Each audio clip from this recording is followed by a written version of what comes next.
Assalamualaikum warahmatullahi wabarakatuh. Ismi Dina Maulani Effendi. Ana min faslil khamis A fi qismi ta'limil lughatil arabiyyah. Thayyib qablahu santik bil lughatil wataniyah laisa kadzalik. Nah, baiklah, untuk pertemuan kali ini saya akan membahas mengenai kedudukan, tujuan, dan ruang lingkup dalam mata pelajaran bahasa Arab tingkat MTS atau Madrasah Tsanawiyah. Nah, sebelum kita masuk ke pembahasan yaitu mengenai kedudukan, tujuan, serta ruang lingkupnya, sebaiknya kita mengetahui terlebih dahulu apa sih mata pelajaran bahasa Arab. Mata pelajaran bahasa Arab merupakan suatu mata pelajaran yang di dalamnya itu mendorong, membimbing, mengembangkan, dan membina kemampuan serta menumbuhkan rasa atau sikap positif terhadap bahasa Arab, baik itu sifatnya reseptif maupun produktif. Maksud dari sifat reseptif adalah peserta didik itu bersikap positif terhadap bahasa Arab dengan cara bahwasanya bahasa Arab itu mudah diterima gitu. Kemudian sifat produktif artinya peserta didik itu memandang bahasa Arab itu yang mudah untuk dipakai gitu. Jadi mata pelajaran bahasa Arab ini tidak bertujuan untuk membebankan siswanya, akan tetapi memberikan atau menumbuhkan sikap positif bahwasanya bahasa Arab itu nggak sulit, bahasa Arab itu mudah, bahasa Arab itu gunanya ya untuk dipakai, bukan hanya untuk dipelajari saja, kayak gitu ya.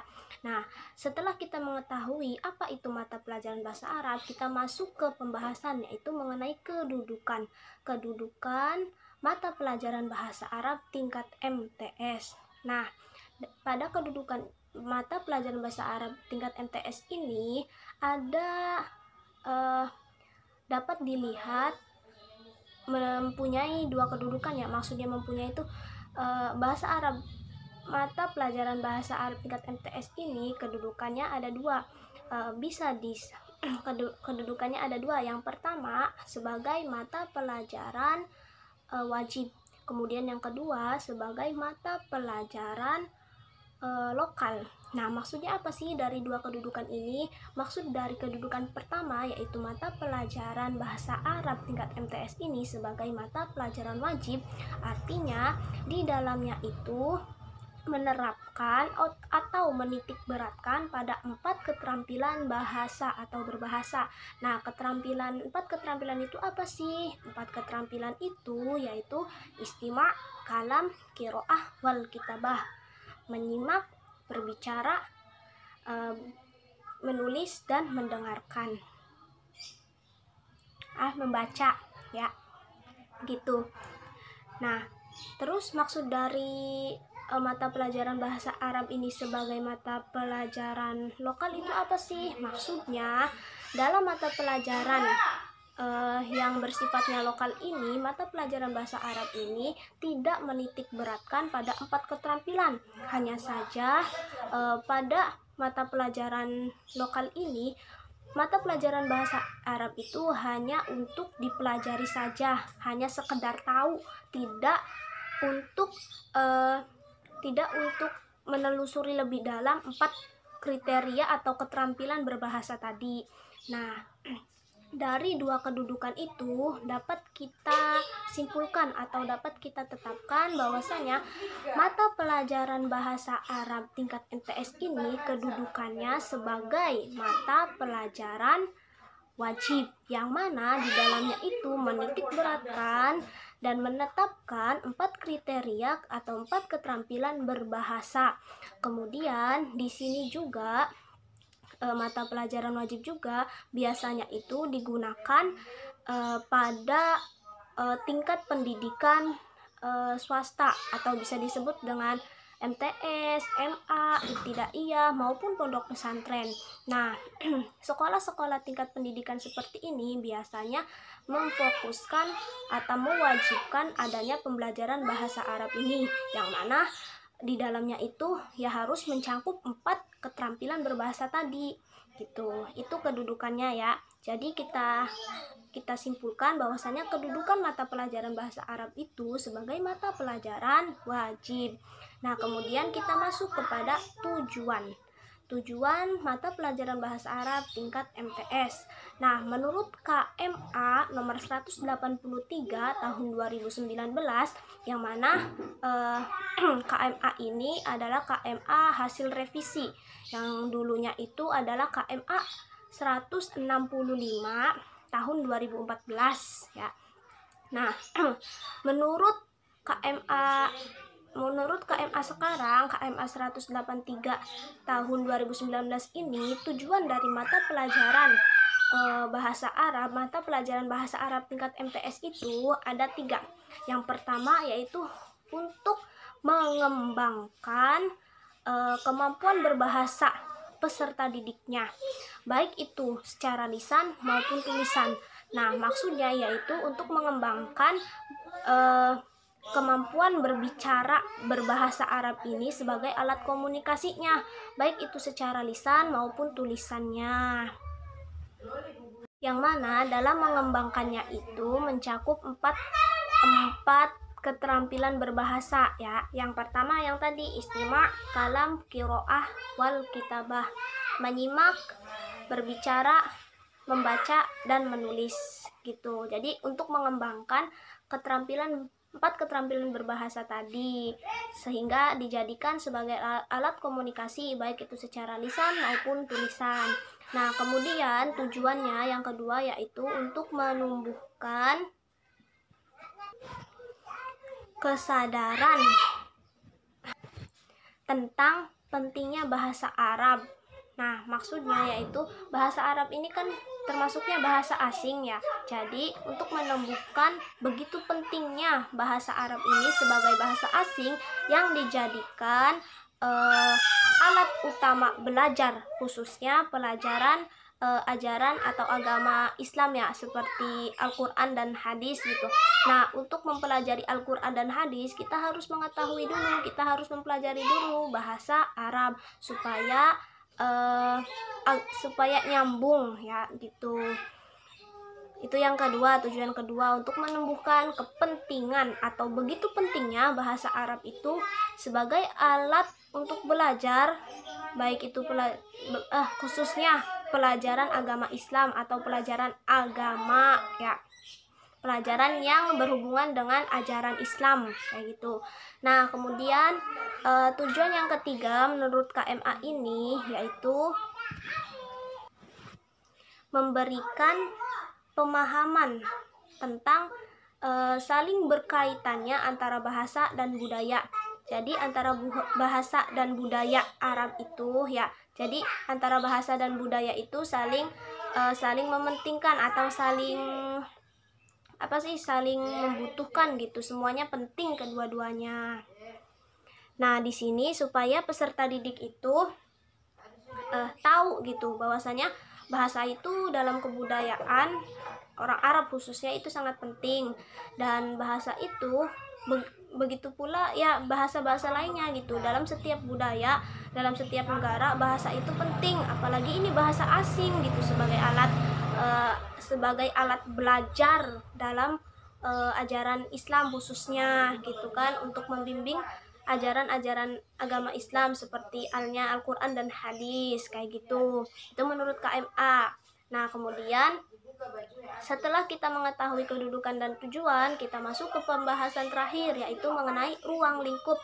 Ruang lingkup mata pelajaran bahasa Arab di tingkat MTS. Nah, ruang lingkupnya apa? Ruang lingkupnya menurut KMA 183 tahun 2019, ruang lingkupnya itu mengenai materinya, yang mana materinya itu di dalamnya berupa tema-tema yang sederhana, tema-tema wacana yang sederhana seperti mengenai identitas diri, kemudian mengenai madrasah, hobi, profesi, lingkungan, dan yang lainnya. Jadi ruang lingkup pada materi pembelajaran bahasa Arab tingkat MTS ini terkhususkan pada materinya, yang mana materinya itu di dalamnya itu berisikan tema-tema wacana sederhana seperti dalam ruang lingkungannya ya, kayak gitu. Nah, kemudian dari ruang lingkup tersebut terdapat fungsi komunikatif. Fungsi komunikatif itu apa sih? Fungsi yang ada kaitannya atau ada hubungannya dengan tema-tema yang di atas tadi, tema-tema tersebut. Nah, apa sih fungsinya, apa saja? Fungsinya yaitu diantaranya untuk memperkenalkan diri, yang tadi identitas diri. Nah, fungsinya untuk bisa mengenalkan diri dan juga mengenalkan orang lain. Bukan hanya mengenalkan dirinya, tetapi orang lain juga. Kemudian mampu mengenalkan daerah atau negaranya.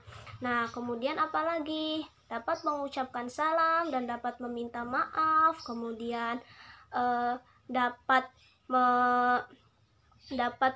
menjelaskan atau menceritakan tentang fasilitas di madrasah ataupun kegiatan di madrasahnya ya. Kemudian mampu menceritakan apa kebiasaan dia di sekolah maupun di rumah, kayak gitu. Kemudian fungsi komunikatif lainnya masih banyak lagi ya. Itu hanya poin-poin yang keumumannya gitu. Nah, fungsi komunikatifnya sama, bersifat umum juga sih. Seperti halnya ya mampu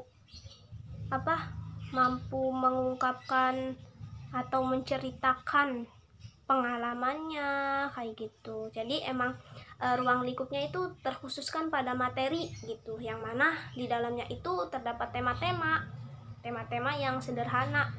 Nah, dari sini kita sudah mengetahui kedudukan, tujuan, dan ruang lingkup ya. Nah, dapat kita simpulkan, jadi mata pelajaran bahasa Arab ini merupakan mata pelajaran yang digunakan atau di dalamnya itu intinya untuk menumbuhkan rasa atau sikap positif terhadap bahasa Arab. Artinya bahasa Arab itu tidak sulit gitu, bahasa Arab itu mudah dipahami dan juga tujuannya yaitu untuk dipakai ya gitu. Kemudian yang kedua kemudian kedudukan bahasa Arab itu sebagai mata pelajaran wajib, yang mana di dalamnya itu menerapkan 4 kriteria keterampilan berbahasa, yaitu istima', kalam, qiraah, wal kitabah. Terus tujuannya yaitu untuk mengembangkan